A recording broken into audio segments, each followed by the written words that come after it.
Good afternoon. I'm Sarah Sumbrum, Artistic Director of Dance Cleveland, and this morning I'm joined by Pam Tanowitz, founder, choreographer, creator for Pam Tanowitz Dance.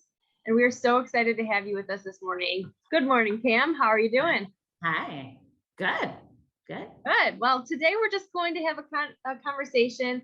I figured we could start off just by a little bit of background about yourself. You know, I always think it's interesting to find out if choreographers were dancers themselves or if they started, into dance later on in their life. So what were you like as a kid growing up? Were you one of the bunheads or did you join dance later on? I actually wasn't a bunhead. I started with modern dance. I grew up in Westchester and I tagged along with my friend who was taking modern dance class. And she quit and I stayed.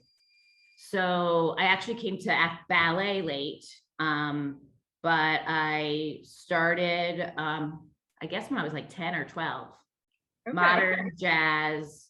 I took everything. I didn't know what was going to happen. That's amazing. I bet your friend takes credit for taking you to that first class. Maybe. I don't even know. Yeah, maybe. And then my sisters went too, but they're not in the dance world, but they love dance. Wonderful. Yeah. And I know you were an alumni of the Ohio State University. Of course, us being in Ohio, that's always important to us. Yeah. Talk a little bit about your time there. Well, I mean, I have a special connection to Ohio and Cleveland. The dance department at Ohio State is incredible. They describe it as a little New York, so when I went there, all the teachers, all my teachers were, had all this different eclectic experience. And that's where I found my love of choreography was at Ohio State my junior year. And also, and on a personal note, a lot of my dear friends live in Cleveland. And my boyfriend as well. So you come to Cleveland pretty often. Yes. Let's see, if you had to be a tour guide to those coming to Cleveland, what's your favorite place to go or place to eat in Cleveland? Oh, okay. Well, that's, I love the Cleveland Museum of Art. I think a lot of people don't realize, or maybe they do in Cleveland, but not outside of Cleveland, their permanent collection is just incredible. And the building itself, that atrium, is very peaceful. And I love having coffee there. And my favorite restaurant was Fire before it closed. And then now it's Doug's other restaurant, Zug. Very cool. Very cool. Yeah, Fire used to be right around the corner from us. So, well, that's fun. So it's really nice. It's great that Cleveland's near and dear to your heart. But let's dive in a little bit more to new work for Goldberg Variations. Yes. Of course, that's the piece that we're going to have March 19th, 7:30 at the Mimi Ohio Theater at Playhouse Square.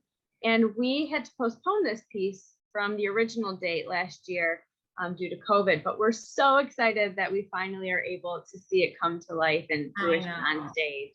I'm praying everything's going to be okay. All good. It's all good. I have good feelings talk about it. Yeah. Yeah. Knock on wood, right? Yes. So tell me what, some choreographers create the movement and the choreography first, but my understanding is that for this piece in particular, the music came first. Tell me what inspired you to choreograph to this piece and work with Simona. Well, actually, Simona came to me, and I created this piece with her, with the dancers, and it was a balance of movement first, music, going back and forth. So I don't really create in one way the whole time in creation. Simona came to me. She had come, she'd seen a piece of mine at the Guggenheim in 2015, and she was very interested in collaborating with a choreographer, whatever that would mean. So this piece is created to her version of Goldberg Variations. Goldberg Variations can be interpreted and played many different ways, as you know. It's an iconic piece. So to have two female artists, come to this work and make it their own, I think is really important. So I think that, what really happened was that Simona came to me, wanted to collaborate, and it was 2015, and she laid out all these actual CDs in front of me when we were having coffee, and she said, "This is what I play." And I looked and I said, "Well, I'm definitely not doing the Goldberg Variations." And then, I went home and started thinking about it. And I thought, well, maybe that's the exact reason I should, because it was really challenging and scary. It felt scary to me because of how iconic. And then in the studio, we worked together. We had a residency. I mean, this was already, we made it in 2017. It premiered in 2018. So it's sort of amazing to me that this has continued. I think after this show in Cleveland, and we might put it to rest a little bit. So Cleveland, and we're lucky. We're getting the last one for now. Not for, I won't say forever, but for now. So yeah, there was a lot of back and forth between the dancers, myself, Simona. She would explain the music to me. I don't read music. A lot of my, it's a very visceral reaction, intuitive. So it was nice to have her there to explain what was going on in the music, and some of the, and I treat each variation in different ways. So it's not like I have one idea for the whole piece. So sometimes the reaction, it's made from my, intuition. Sometimes it's a structure that I worked with. Sometimes, it's what Simona explained, what she's imagining in the music. So it really encompasses all of us. I know on one of our previous conversations, I think it was maybe last year, you talked to us about how, during the piece, Simona's actually in the middle of the stage with the piano. Yes. And I think that's so unique because most of the time you see the piano off to the side or in the background or in the pit. So she's obviously featured as a prime piece of the choreography. And you even mentioned like her fingers and how her fingers kind of bounce off the keys, or how she would switch over her hands, when she plays, that crossing of the arms. Yep. Can you tell a little bit more about that and how you used almost her own movement to contribute to the movement that you were creating? Yeah, I mean, it only happens, it's not in every variation, but, there's a moment where I wasn't sure, like, how to maybe sew two sections together, and I couldn't crack the case on it. And she said, well, this is what's happening with my fingers. I cross them. And I thought, oh, okay. So, let's have the dancers cross their feet, things like that. None of it is that interesting, maybe like on its own, but in the frame of the piece, I think it is. And yeah, I mean, it was just a full collaboration of how to work with the music, I think, in a way. And the reason why I put her in the middle of the stage was, the piece is coming from the music. The idea, the concept was coming from the music. So I just thought it would be pretty ballsy to just put her in the middle, putting the piano on the sides. We've all seen that. There's nothing interesting about that as a concept to me. There's nothing wrong with it, but people have already done that. So, I thought, let's just dive in. Do it. Yeah, exactly. I love it. I love that, you mentioning that she laid out all the CDs and it's like, oh, I can't do that one. I can't do the Goldberg Variations. You go home and you dive right in. Same thing. Dive right in. Why not put the piano in the middle? That's so you. That's so who you are, so I love that.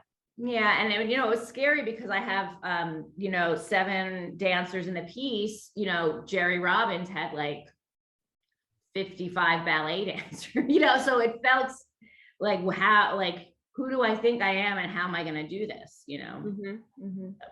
Now you mentioned ballet companies. I know that you have actually set work on other companies, of course. Yes.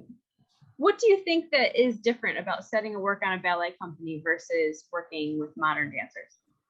Well, I mean, I'm very lucky. The dancers that I have, I've been working with for years, and they're incredible. I mean, dancers play, a very sort of dignified, part of my work. These specific dancers that you'll get to see. They've been with me for a while.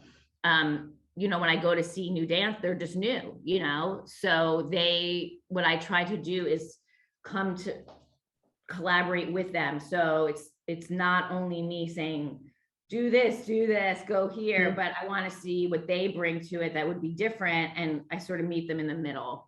You know, I've made work for New York City Ballet, for Royal Ballet, but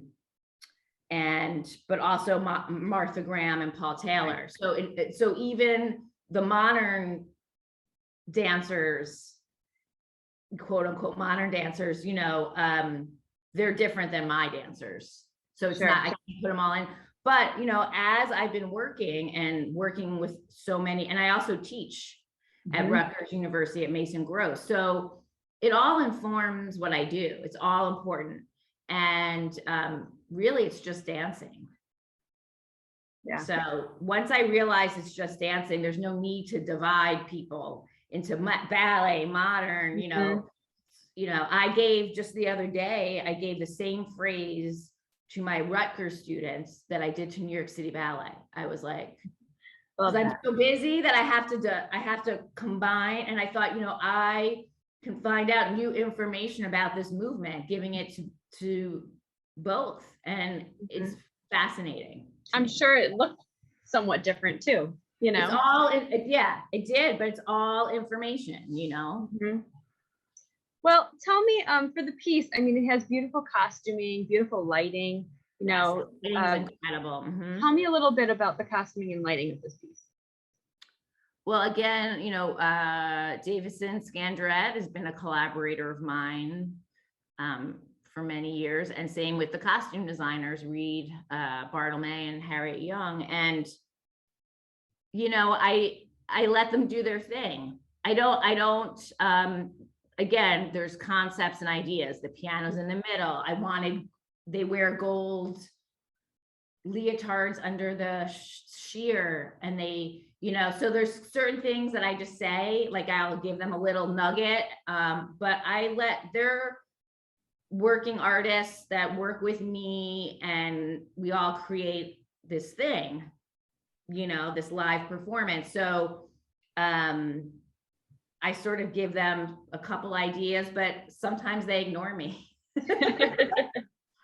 So I mean, I think the key is trusting your collaborators. So, you know, I don't tell them exactly what to do. Okay. Yeah, it sounds like that partnership has been created over time. So you don't. Yeah, that's not interesting. Okay. I always say everyone makes me look good. So I'm lucky. They're super smart. Yeah. So tell me, you know, you have been compared to people as high as Merce Cunningham. You know, I mean, the New York Times, I think, quoted you as one of the next best things next to Merce Cunningham, which they don't say often. So tell me, is Merce Cunningham one of your biggest influences, or who are your biggest influences? I mean, I mean, Merce is one of them, but you know, there's a lot of artists I admire, and not all choreographers, you know, but Merce and Balanchine, Jerry Robbins, Twyla Tharp, you know, Paul Taylor, Mark Morris, but also newer artists, Sarah Mitchelson, Terry O'Connor. You know, I love film. I love French New Wave film. So, you know, I love going to museums. And so it's not just one thing, and it could be whatever I'm into at the moment, that I get sort of obsessive with, and I just go in. Trisha Brown, Lucinda Childs. I mean, there's a lot of good, you know, very exciting. So all of our subscribers can write all of those down. And for those that like to go on a deep, you know, dive into the internet, they can Google all of them. Yeah. And one of my mentors, David Gordon, just passed away, and he was, you know, amazing. And I was lucky to have a good close relationship with him. He used to come to my rehearsals and give me feedback. He came to all my shows. He was, So what's one piece of advice you would give to people love those? this question. People ask me all the time. Really? What kind of advice? Yeah. What advice would you give to dancers or young choreographers? Yeah, lots of people, when I got interviewed for Dance Magazine, people love this question. It's so hard. I don't know what the advice is, especially after what we've all been through. It's just, I think it's complicated. Like, I think if dance is important to you, you have to figure out a way to fit it into your life, and it might not be the thing that you thought it was going to be. I know that sounds, but I mean, we're just crossing our fingers that we can have our show, right? You know? So it's like, I don't know what to say to young people. I mean, it's almost like if there's a passion, they should follow it, but it's so many different forms. Yeah. Right. There's different ways to love dance and have dance into your life. So it might not be your first choice, or, you know, or it might be, you know, who knows, you know. But I think it is important to keep making art, you know, and yeah. Well, for the audience members that do choose dance on March 19th and come into the theater, one last question for you. What do you hope that they take away from the piece when they walk out? To be challenged. I think that I want to engage them into something that they've never maybe seen, or been in a place they haven't been before. But it is important to me to challenge audiences in a way that brings them with me.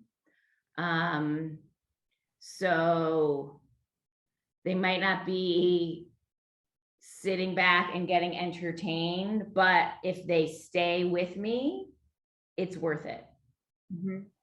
Stay till the end.